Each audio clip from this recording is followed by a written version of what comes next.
super. Peut-être un peu agressif comme entrée en matière. Salutations et bienvenue aux nouveaux arrivants. Je ne sais pas quand sortira cette vidéo, mais dans le doute, je vous souhaite une super bonne année. Vous n'êtes pas sans savoir que qui dit nouvelle année dit résolution. Dans le top 3 des résolutions qu'on trouve à travers les années, on a en premier lieu arrêter de fumer, puis se mettre au sport et enfin manger plus sainement. Selon une petite étude que je mettrai en barre d'infos, la résolution la plus prise pour 2020 a été perdre des kilos en trop. Justement, aujourd'hui, on va parler d'un sujet un peu sensible puisqu'on va parler de kilos en trop et de masse corporelle, à savoir de poids. On va tout de suite rentrer dans le vif du sujet, c'est parti!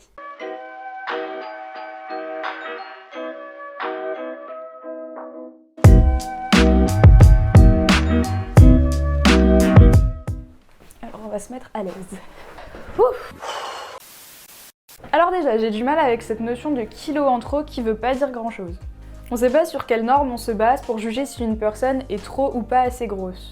La plupart des gens qui critiquent le poids d'autres personnes ne se basent que sur leur propre perception, leur jugement, leur subjectivité et donc leur propre réalité pour émettre leurs critiques.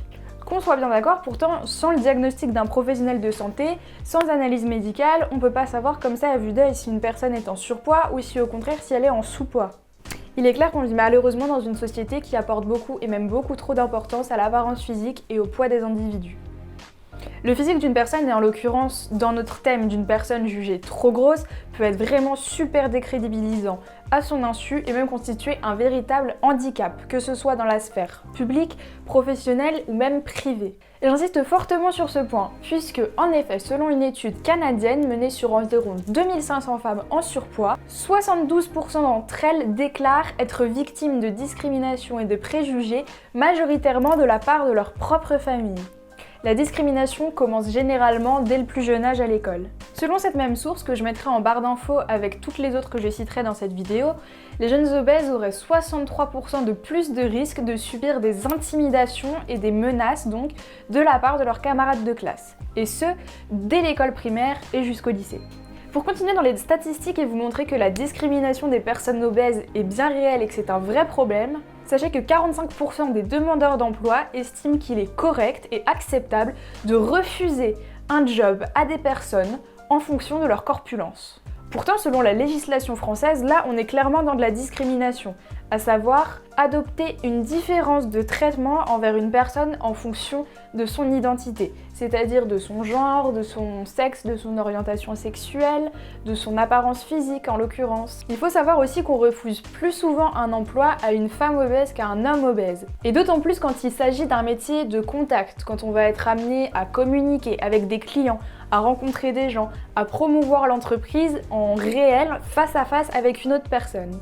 Ça prouve bien qu'en fait, dans la tête des employeurs, embaucher une personne en surpoids va nuire à l'image de leur société et va carrément faire fuir les clients.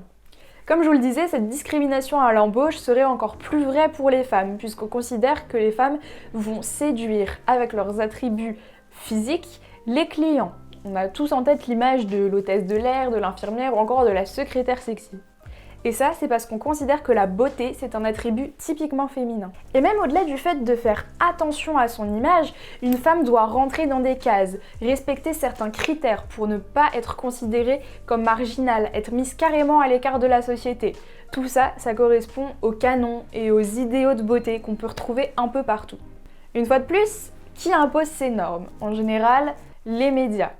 Bien souvent, les clips vidéo, les publicités, les pages de magazines, les publications qu'on peut avoir au fil de la journée sur les réseaux sociaux. En fait, on nous fait croire à travers tout ça que le poids est quelque chose de primordial et qu'il faut y faire attention si on veut pas être mis à l'écart. Pendant le confinement, et puis même tout au long de l'année, on voit de plus en plus de pubs à la télé pour perdre du poids, pour des régimes amincissants. Sur Instagram, j'ai vu énormément de pubs passer du genre faites attention à votre ligne pendant le confinement, comment faire pour garder un ventre plat, etc.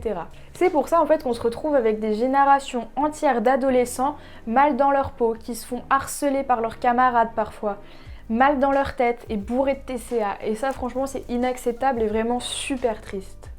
D'autant plus que les critères de beauté et donc de poids sont la plupart du temps quasi inatteignables et ne reflètent absolument pas la réalité. Pour vous donner une petite idée, les mensurations d'une femme mannequin sont 1,80 m pour 48 à 60 kg, alors qu'une Française moyenne mesure environ 1,65 m pour un poids de 63 kg.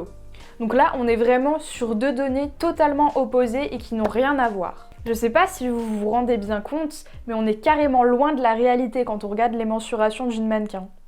Ainsi, si on fait un petit calcul un peu scientifique, l'IMC d'une femme mannequin serait tout juste de 18,5-19, ce qui est vraiment à la limite de l'insuffisance pondérale. Alors qu'avec ce même calcul d'IMC, une femme française a un IMC moyen de 23, ce qui est pile dans la norme. Autrement dit, la femme française moyenne porte du 40 alors qu'un mannequin va porter du 34 ou du 36 la plupart du temps. Et ça c'est aussi valable pour les hommes, parce que le français moyen mesure 1,75 m pour 77 kg, alors que les mensurations attendues pour un mannequin masculin sont entre 1,80 m et 1,90 m pour 70 à 85 kg. Donc là aussi, on est complètement déconnecté de la réalité. Ce qui me rend folle en fait, c'est qu'on voudrait nous faire croire qu'on est trop gros, alors qu'on a souvent, la plupart du temps, un poids correct pour notre taille et pour notre morphologie. Justement, on va parler de morphologie et de métabolisme parce que c'est super important et qu'on le prend pas assez en compte dans nos calculs de poids et justement dans le calcul de l'IMC. Ce que je veux dire par là, c'est qu'il faut faire attention avec l'IMC, qui est donc l'indice de masse corporelle. On obtient, à l'aide d'un calcul poids sur taille au carré, un score qui va nous dire si oui ou non on est dans la norme, si on n'est pas trop gros ou si on n'est pas justement en sous-poids. Le problème de ce calcul, c'est qu'il ne prend ni en compte le métabolisme, ni la morphologie, ni la masse graisseuse ou encore la masse osseuse des personnes. Ça veut dire que nos os peuvent être plus ou moins larges en fonction des personnes et que ça peut jouer plus ou moins dans le poids. C'est pareil pour la masse graisseuse. On peut être en apparence gros, mais avoir la même masse graisseuse qu'une personne qui semble plus mince. Ça, c'est une question de morphologie et de métabolisme. Vous avez sûrement entendu certaines personnes dire qu'elles stockent énormément de graisse, que dès qu'elles font un petit écart et qu'elles mangent un peu trop sucré, elles prennent directement 1 kg.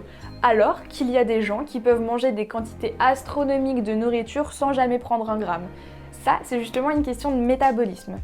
Pour rappel, le métabolisme est le processus de transformation qui brûle nos calories. Ce mécanisme joue un rôle essentiel dans notre capacité à perdre des graisses et il est plus ou moins rapide en fonction d'une personne. Plus il est élevé, moins on stocke de graisse. C'est pour ça que certaines personnes ont l'air plus minces que d'autres. Tout ça pour vous dire que l'apparence physique et surtout le poids jouent un rôle presque central dans la société et dans la vie de chacun.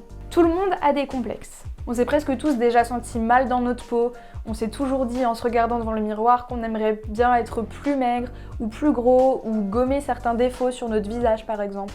Je pense même qu'on a tous plus ou moins subi des remarques du genre ah mais ton jean il te va plus trop là, tu crois pas que t'as grossi ? Ou encore ah mais toi ça va, t'as de la marge, tu peux manger tant que tu veux. Ou encore ouah t'as maigri pendant les vacances, c'est cool, on te reconnaît presque plus. Toutes ces petites remarques anodines et pourtant pas forcément malveillantes à la base peuvent avoir un réel impact sur le mental des gens et les déstabiliser. Elles peuvent vraiment renforcer nos insécurités, nos complexes et même avoir des graves répercussions sur la santé mentale de certaines personnes. C'est pas à prendre à la légère et je pense qu'on devrait tous faire attention à nos paroles et à leur impact sur les autres avant de parler et d'émettre des jugements trop hâtifs. Aussi, on peut jamais savoir vraiment pourquoi une personne a pris du poids, pourquoi elle en a perdu. Incriminer une personne en surpoids ne va pas l'aider à aller mieux. Comme au contraire, c'est pas forcément sain de féliciter automatiquement une personne sur sa perte de poids sans savoir comment c'est survenu. On oublie aussi qu'une personne en surpoids ou obèse ne l'est certainement pas par choix. On a tendance à penser qu'une personne en surpoids passe son temps devant sa télé, devant Netflix, à bouffer des chips, à boire du coca. Alors qu'en vrai, la plupart du temps, c'est faux, même si ça arrive. C'est là qu'on va passer à la partie plus médicale et scientifique de cette vidéo. Alors pour commencer, qu'est-ce que c'est le surpoids et quelle est la différence entre surpoids et obésité ? Le surpoids, de manière très simple, ça correspond à un excès de masse graisseuse. L'obésité, donc, c'est un peu une sous-catégorie, une forme plus grave du surpoids. L'obésité est définie comme un excès de graisse dans le corps qui va modifier les tissus adipeux. Les tissus adipeux contiennent les cellules spécialisées dans le stockage de la graisse. Et aujourd'hui, l'obésité est définie comme une maladie chronique. C'est vraiment quelque chose de pathologique à prendre au sérieux. À long terme, ça peut engendrer des maladies comme le cancer, des problèmes respiratoires, des maladies cardiovasculaires, du diabète de type 2, On constate que 54% des hommes et 44% des femmes sont en surpoids. Un surpoids correspond à un IMC supérieur ou égal à 25 et l'obésité correspond à un IMC supérieur ou égal à 30. Parmi ces personnes, 17% des adultes sont obèses, ce qui représente 10 millions de personnes. Et 37% d'entre elles sont en surpoids, les hommes étant un peu plus fréquemment touchés que les femmes. Alors le surpoids peut être dû à différents facteurs, comme des maladies chroniques, bien évidemment le manque d'activité physique combiné à une alimentation trop riche et calorique, mais aussi certaines maladies hormonales, génétiques ou psychologiques dont on va parler tout de suite. J'aimerais vraiment vous parler des causes inconnues, peu connues ou mal connues du surpoids et de l'obésité parce qu'on n'en parle pas assez et j'aimerais bien un peu démystifier tout ce qu'il y a autour du surpoids et casser tous les clichés et les stéréotypes qu'on peut trouver autour des personnes qui souffrent de surpoids ou d'obésité. Tout d'abord, certaines maladies endocriniennes, donc hormonales, peuvent causer un surpoids, comme l'hypothyroïdie par exemple. Ensuite, le stress a un gros impact sur la prise ou la perte de poids. On parle par exemple de double inhibition. Selon cette théorie qu'on voit en psychologie, l'angoisse peut inhiber la réponse alimentaire. Comme au contraire, la réponse alimentaire peut inhiber l'angoisse. Qu'est-ce que ça veut dire ? Concrètement, en situation de stress, on peut avoir l'appétit complètement coupé.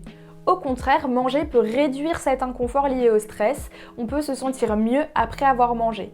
Et donc, l'alimentation inhibe le stress. Ça dépend vraiment des individus, c'est très variable, on réagit tous d'une manière très différente au stress.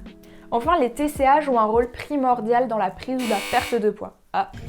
Monsieur rentre. Il va me tuer parce que ça fait 5 fois que je recommence cette vidéo.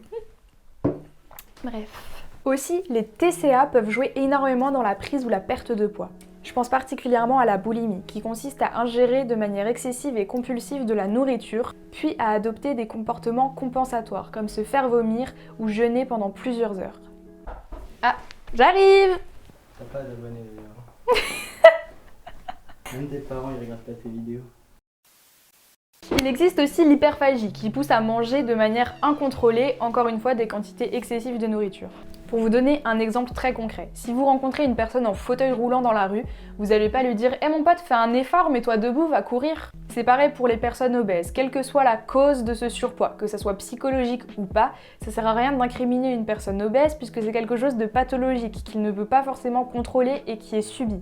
Donc la faire culpabiliser en disant de se bouger, que c'est de sa responsabilité, qu'il est le seul à pouvoir se prendre en main, ça sert à rien. Si vous voulez vraiment aider une personne en surpoids, faites-le intelligemment. Discutez avec elle, demandez-lui si il ou elle a conscience de ce surpoids, comment il le vit, est-ce qu'il a envie de perdre du poids. Conseillez-lui également de lire des articles, de regarder différents documentaires, de se renseigner et même éventuellement de prendre rendez-vous avec un professionnel de santé qui pourra l'aiguiller et lui dire ce qui est bon pour lui. Ça sera vraiment beaucoup plus constructif. Surtout, évitez au maximum d'insister, d'être trop intrusif, ça sert à rien de forcer les gens. On sait bien que 95% des régimes mènent à un échec, ça prouve bien que ça sert à rien de pousser quelqu'un à perdre du poids contre son gré. Le mieux c'est d'amener la personne à réfléchir sur pourquoi est-elle en surpoids, est-ce qu'elle en souffre, est-ce que ça a des répercussions sur sa santé, est-ce qu'elle a bien conscience que ça peut être grave pour elle. Pour conclure cette vidéo, j'aimerais m'adresser tout particulièrement aux personnes qui pourraient être victimes de moqueries, de harcèlement ou d'intimidation par rapport à leur surpoids. Ne gâchez pas votre énergie et ne perdez pas votre temps inutilement pour des personnes qui n'en valent pas la peine. N'ayez pas peur de vous affirmer, essayez au maximum de ne pas changer de comportement sans savoir pourquoi vous le faites. Demandez-vous également éventuellement pourquoi ces remarques vous atteignent, pourquoi elles vous blessent. Si c'est trop dur à supporter, surtout parlez-en et n'attendez pas que la situation soit trop grave pour réagir. Demandez de l'aide si besoin, des personnes sont là pour vous aider, pour vous accompagner. Si vous souffrez véritablement de votre surpoids, je vous invite à lire les articles et à regarder éventuellement les documentaires que je vais mettre en barre d'infos. Ça pourrait vous permettre de vous aider, de vous orienter, de vous apporter des pistes de réflexion. J'aimerais aussi vous avertir que santé et esthétisme sont deux choses complètement différentes et dissociables. Être bien dans son corps avec des kilos en trop ou en moins, c'est une chose et c'est très bien. Être en bonne santé, c'en est une autre. Quand j'étais petite, ma maman me disait souvent que ça servait à rien de se peser du moment qu'on est bien dans son corps et qu'on ressent pas de difficulté à l'effort physique. Et c'est là que je vais venir nuancer mes propos parce que le surpoids peut être vraiment un facteur de mauvaise santé. Alors oui, c'est super important de se sentir bien dans son corps et de pas écouter les critiques quel que soit son poids, sa corpulence, sa morphologie. Mais il faut surtout veiller à être en bonne santé et à prendre soin de soi. Ça peut être bénéfique d'envisager de prendre ou de perdre des kilos en fonction de votre situation, si c'est bien réfléchi et que vous êtes sûr de ce que vous faites. L'idée c'est que si on décide décide un jour de perdre ou de prendre du poids, il faut absolument que ça soit pour nous et uniquement pour nous. Faire du sport pour sa santé, manger moins pour sa santé, c'est génial et ça peut être que bénéfique. Faire du sport et perdre du poids pour les autres, c'est malsain et carrément inutile. C'est là que se fait toute la différence et c'est pour ça qu'il faut toujours bien réfléchir à 2 fois avant d'apporter une quelconque modification sur son corps. L'idée, c'est qu'il faut se garantir une bonne santé, être bien avec soi-même, dans son corps et aussi dans sa tête. Il faut se demander pourquoi je le fais, pour qui je le fais, c'est super important. Est-ce que je le fais pour moi ou est-ce que je le fais pour convenir aux autres? Eh bien écoutez, cette vidéo touche à sa fin, j'espère qu'elle vous a plu. Je vous remercie de m'avoir écouté, d'avoir regardé cette vidéo jusqu'au bout. N'hésitez pas à commenter la vidéo du moment que c'est constructif et que c'est fait dans le respect des autres. Pensez aussi à liker la vidéo si elle vous a plu et à vous abonner pour me faire sourire et m'apporter un peu la visibilité que je n'ai pas. Sur ce, je vous dis à la prochaine, prenez soin de vous et Kowabunga!